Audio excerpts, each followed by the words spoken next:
Welcome to the Homeschool Show from North Carolinians for Home Education.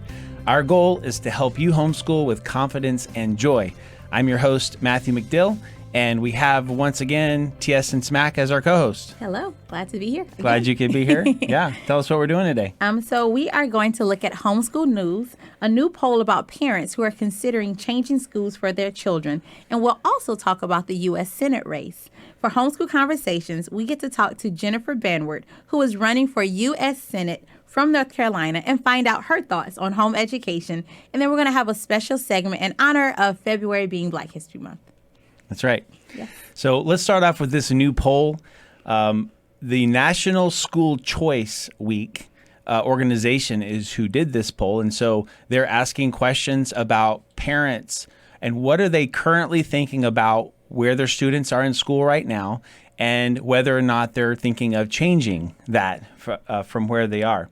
So they uncovered that 52% of parents considered or are considering new schools for their children in the past year. The Daily Caller reported on this poll saying this: Black and Hispanic parents are actively looking for new school options at higher percentages than their white counterparts, according to the study.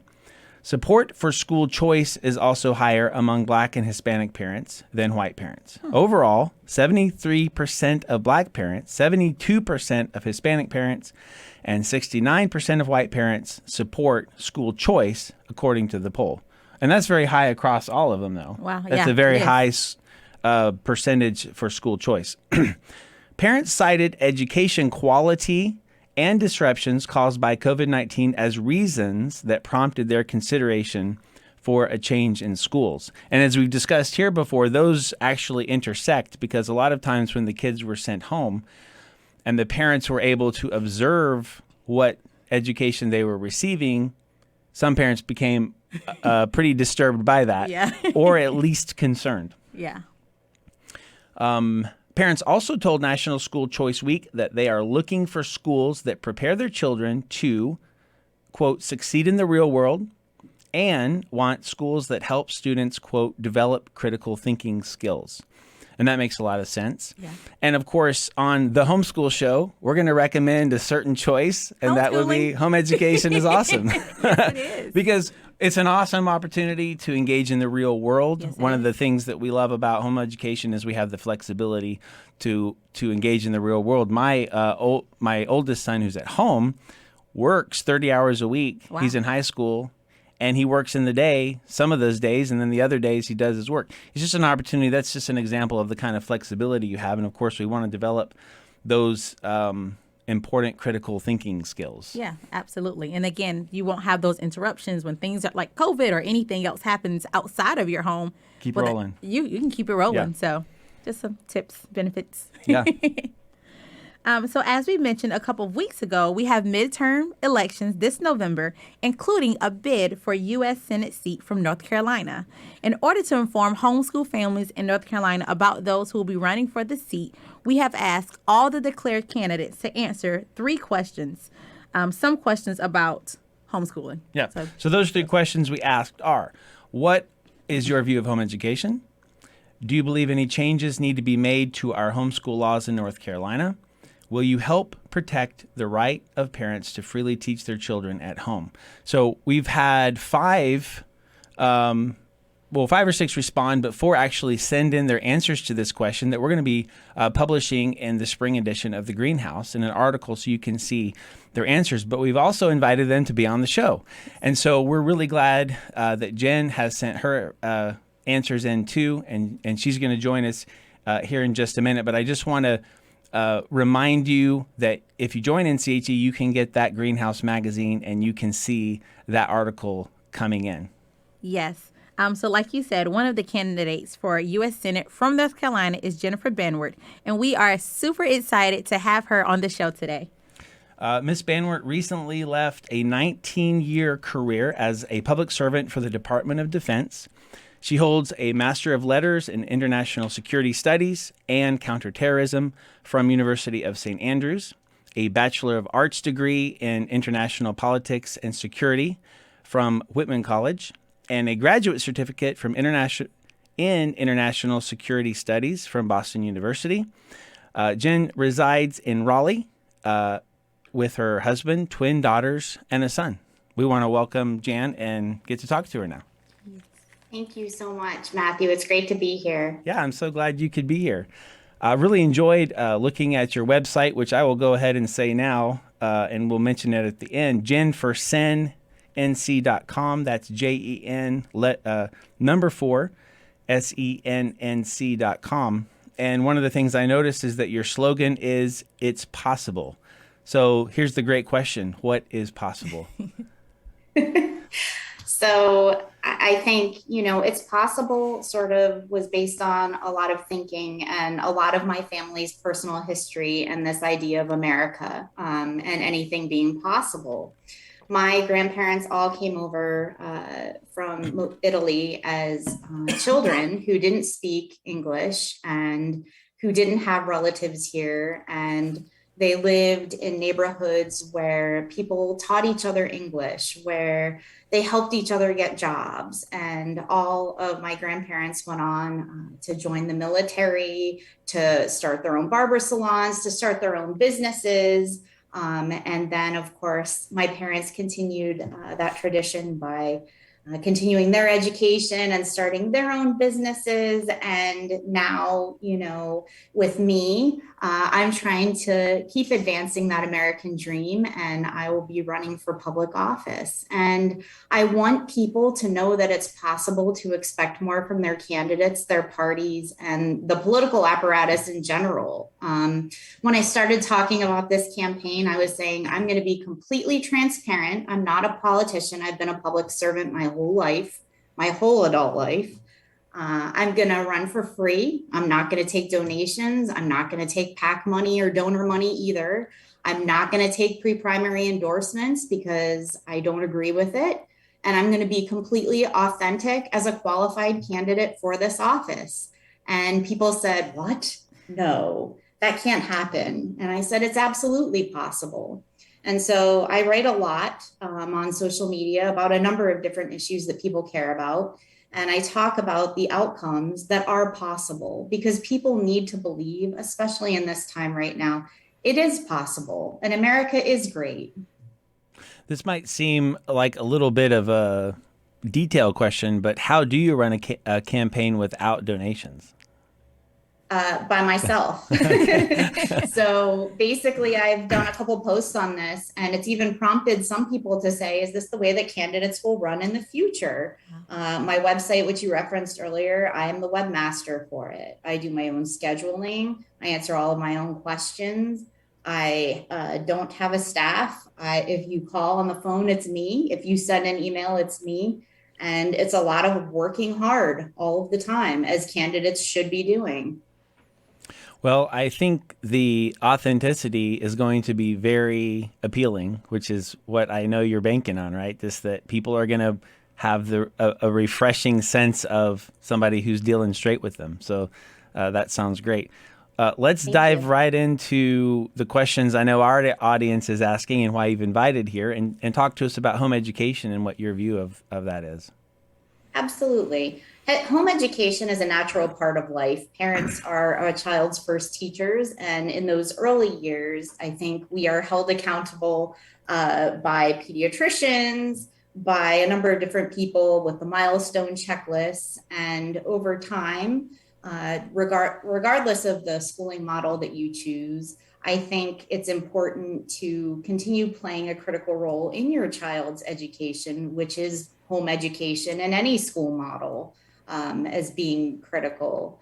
And, an educational model, regardless of what you pick, requires the commitment of parents and guardians. And I respect the right of individuals to choose which model works best for their children in their care. And so the next question there, do you believe any changes need to be made to our homeschool laws in North Carolina? So I do not homeschool my children. My children presently are going to public school. And I felt like on that question, I needed to reach out to North Carolina parents who do homeschool for support because what they care about is really what matters. And I will say I was overwhelmed by the number of people that responded on social media to this That's question great. and forwarded it around to different home school parents across the state. And the turnout was really incredible. But all of the feedback that I received centered really around three issues. One was whether homeschool parents should pay taxes for public school. The second was whether homeschool students are presently able to participate in public school extracurricular activities like sports. And the third I thought was really interesting was this idea of communal homeschooling and whether it should be permitted. So pods, including a few families, especially through COVID, are things that have been sort of talked about on the news. But in reality, what homeschool parents have maintained is that they can use them for studying, but not actually for home education. It is not permitted right now. And based on the feedback that I received and the sheer amount of participation, I said, I would love to see a home education forum or summit. The first reason is to provide ground truth to homeschool parents about what the laws are in North Carolina surrounding homeschool issues. And upon researching it, it's very complex. Some are made at the federal level, some are made at the state level, some are made at the district level. And this is great because I think that people are trying to push those decisions in some cases as close to the students as they can, which is great because you're going to get more flexibility and more ability to tailor things to what your student needs. But it also, I think, is making it a little bit challenging sometimes for parents to talk to each other across the state about what it is they experience and to agree on what the policies that affect them are. The second thing I thought would be interesting is to gather and organize the issues to go forward for review and comment and action by legislators, because in particular, this idea of pods seems like something that should be an easy fix if there are a lot of homeschoolers that want it, and if it's holding people back from making the school choice that they really want.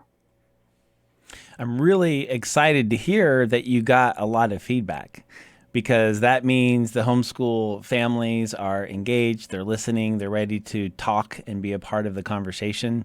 I think that that's how we want to be. We want to lead our homeschool community in that way. And so I'm glad that you have those channels and you're able to talk to them. And as you said there about the law and those pods and different things, really it just comes down to the difference between a private school and a homeschool, because we have what we call co-ops, which are very close to pods in some ways, right? And then it's just amount of days, age of kids, amount of hours, that kind of thing, where there's just that line, wherever that line is, that's okay, now you're a private school. And the thing is private schools are fine. They're great, and if it's a private school, one of the other solutions is let's make it easy. Is it easy to have a private school, and that's what we can call it. So anyway, that's a really great conversation that we also would love to be a part of. So the last question there is, will you help protect the right of parents to freely teach their children at home? Absolutely. I will support any educational model that works for children, and I trust parents and guardians to make those decisions for their children, as long as we have some sort of loose measures in place to ensure that children are being properly prepared for their future, to be capable and productive members of society. And I think that can be very loose. I've done some other surveys, for example, for different parts of the public education system, where this has come into question as well. What is the right amount of oversight of other school models outside of public?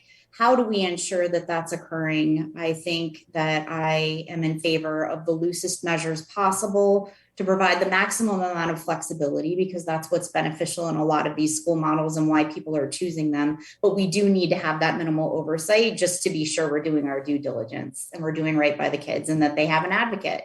Right.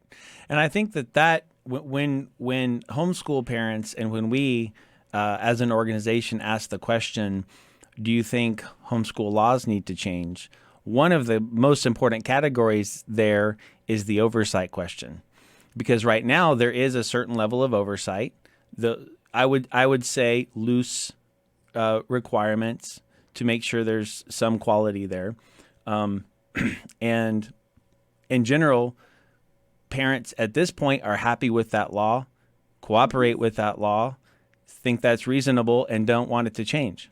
And there is a push in many ways to increase oversight in such ways that we would say now the parental authority is being disregarded in some way. And so as you think about those laws, as you become familiar with the homeschool laws, for example, and, like you said, those forums and discussions, that's really one of the most important parts is, are we going to require more oversight of some kind, and is what's there currently sufficient, which is a big question. And of course, we're talking about North Carolina laws in particular.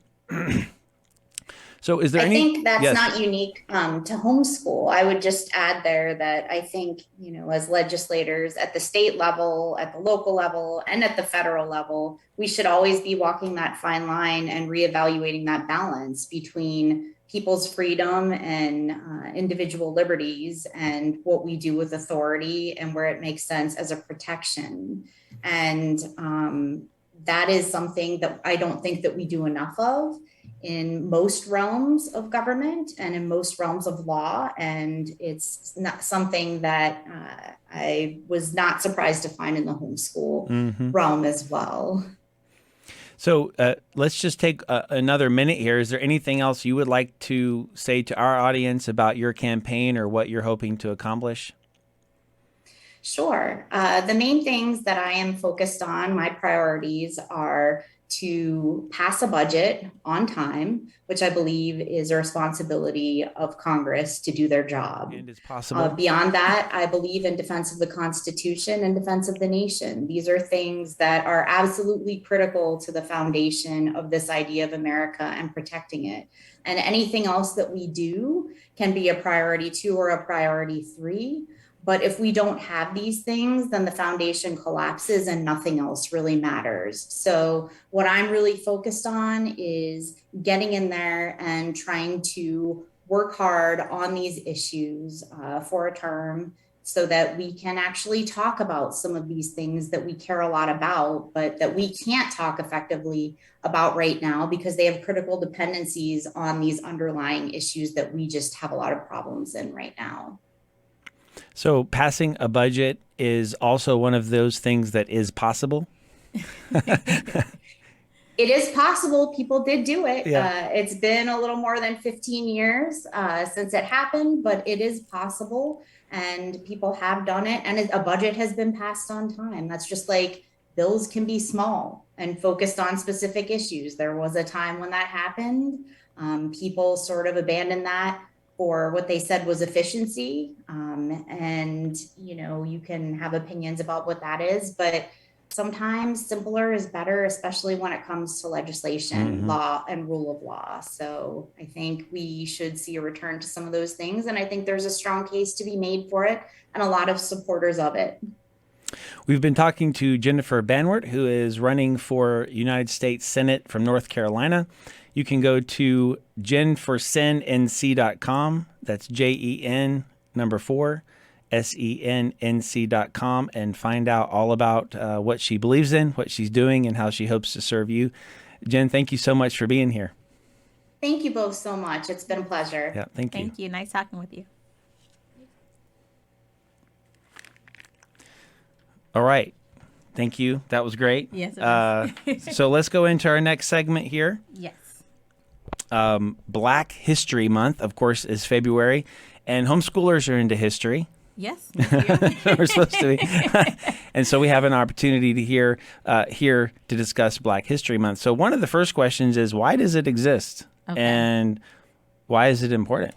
Yeah. So celebrating Black History Month is not only important, but it's really necessary. Okay. And that's Black History Month, that's Asian Heritage Month, that's all of these months that are specified for these ethnic minority groups.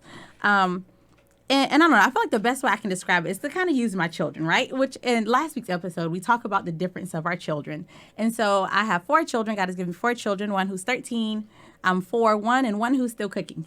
Congrats. But thank you. When we use my oldest too, so my daughter's 13, and my son is 4. And like I said, and they're both like the light of my life. I love them both equally. They are beautiful. They're sweet. They're just wonderful, but they're different. And so my 13-year-old, she's very, laid back and chilled. And so, and then my son is very outgoing. And so for my son, it's easier for him to express his thoughts, his needs, his wants, and to get those addressed because it's just a natural result of his personality. And then I have my daughter who, like I said, she's more chilled and laid back.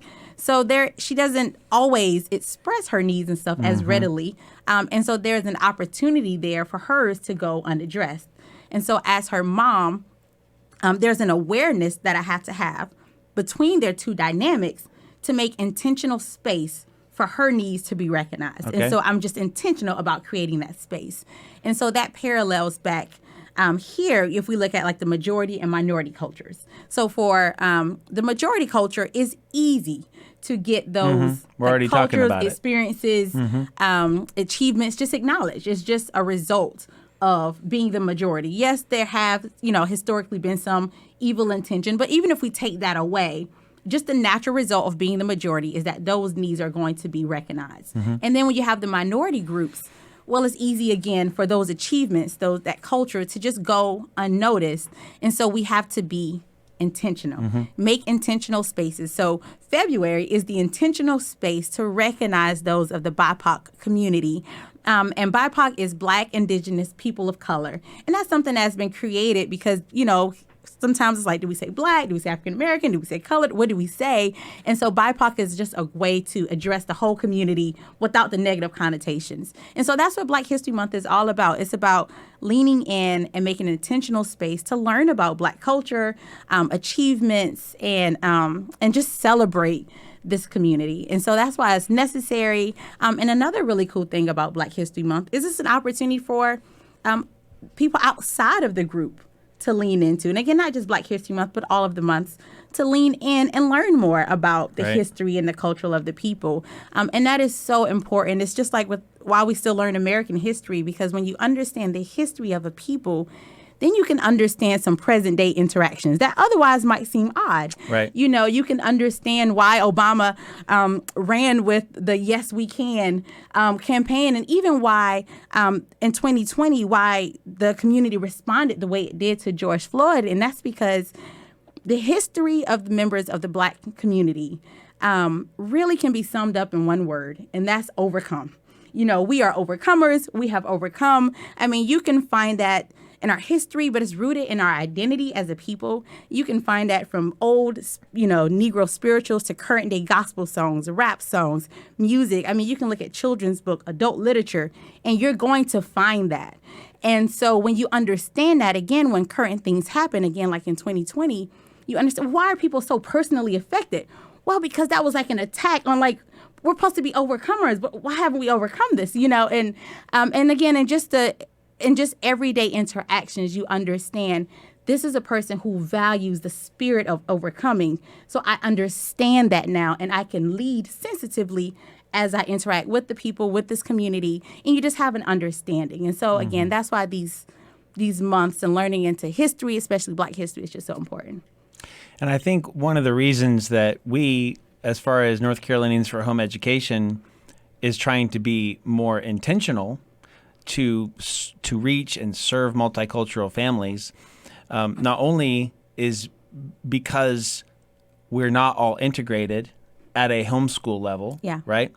But also because we value the richness of diversity. Absolutely. And so when I think of I want to educate my children, I'm asking myself, what does that include? Yeah. And so understanding, and not just American diversity, but the whole world, the cultural diversity, the ways that cultures have developed, the ways that God has made people, the whole, it's just so rich, so amazing that you want your kids to have as much exposure as possible. Absolutely. And this is another opportunity. Yeah. Here's another reason, another opportunity to think about a different way of thinking or a different culture than yours, for example, for our family. Absolutely. And even referencing back to Jen, she started off with her history, the history of her grandparents and her parents, which made her who she is today. Meaningful So to her, the yeah. history of who we are is just important to who we are today. And so, like you said, these are opportunities for us to lean into. And I'll admit, I haven't, Black History Month, I lean into, but I've never leaned into Asian Heritage Month. But now that we're in this space and having these conversations, I realize I need to. Yeah. I want my children to know more about the Hispanic, the Asian, the Native American cultures, for us to all have that enriching experience and see that, just like my son, my daughter, the majority, minority, that we're all created by God. You know, we're all valued, and that we all have something to offer, something to share. So yeah, it's all important. Just as we wrap up, is there anything in particular we can do to take advantage of this as far as studying, or, you know? Yeah, absolutely. So you just kind of lean in wherever it's comfortable for you. One thing is could be supporting Black businesses or people of interest, because that's Black history in the making. It can also be, hey, what is your child interested in? Is your child interested in a certain topic? Well, let's explore. Have there been Black contributors to that topic? Again, learning about history, learning about the history, because you need to know our history to understand, again, that Right. we're overcomers. So yeah, just kind of wherever you lean in, just lean in. Absolutely. We want to thank you guys for being here again today. And we want you to subscribe if you haven't. We want you to share if you haven't this show. And we want you to continue to homeschool with confidence and joy. We will see you next week.